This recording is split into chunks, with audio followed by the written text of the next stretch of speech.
আজকের recipe chicken মালাই কোফতা। আর আমি সেটা কি করে বানিয়েছিলাম চলো তোমাদের সঙ্গে শেয়ার করি। প্রথমে বোনলেস চিকেন নিয়েছিলাম, সেটা ভালো করে ধুয়ে জল ঝরিয়ে মিক্সিতে ঠিক এইভাবে আমি কিমা করে নিয়েছি। আর অন্যদিকে চপারে পেঁয়াজ আর কাঁচা লঙ্কা দিয়ে কিমা করে নিয়েছি।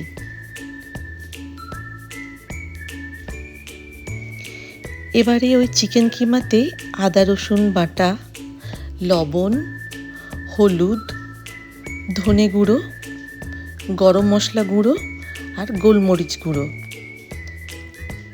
তার মধ্যে সামান্য কেশর দিয়ে আর 2 চামচ ঘি দিয়ে ভালো করে মেখে নিয়ে তারপর ওই পেঁয়াজের কিমাটা মেখে নিয়েছি।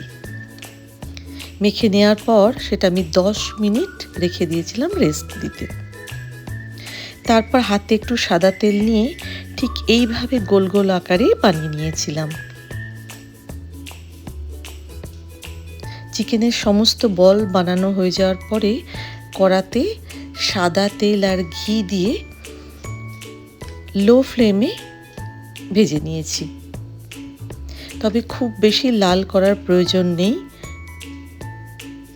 ঠিক এইভাবে ভাজতে হবে।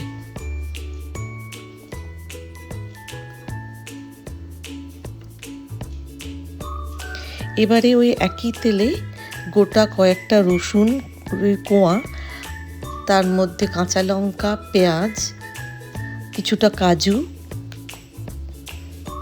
আর ধনে পাতা ভালো করে নেড়ে চেড়ে ঠান্ডা হলে মিক্সিতে পেস্ট করে নিয়ে রেখেছিলাম।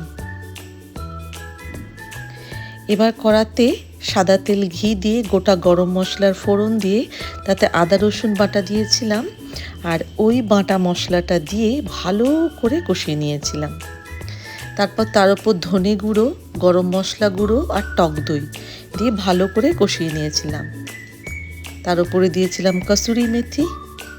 তারপর কিছুক্ষণ মশলাটা ঢেকে রেখেছিলাম। ঢাকনা খুলে কিমা বলগুলো দিয়ে দিয়েছিলাম।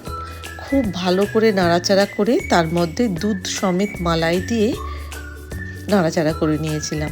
তারপরে আবার কিছুক্ষণ ঢেকে দেওয়ার পর নামানোর আগে ঘি আর ধনে পাতা দিয়ে আরও কিছুক্ষণ ঢেকে রাখার পরে সার্ভ করেছিলাম চিকেন মালাই কোফতা। একবার হলেই ট্রাই করো, ভীষণ টেস্টি হয় খেতে।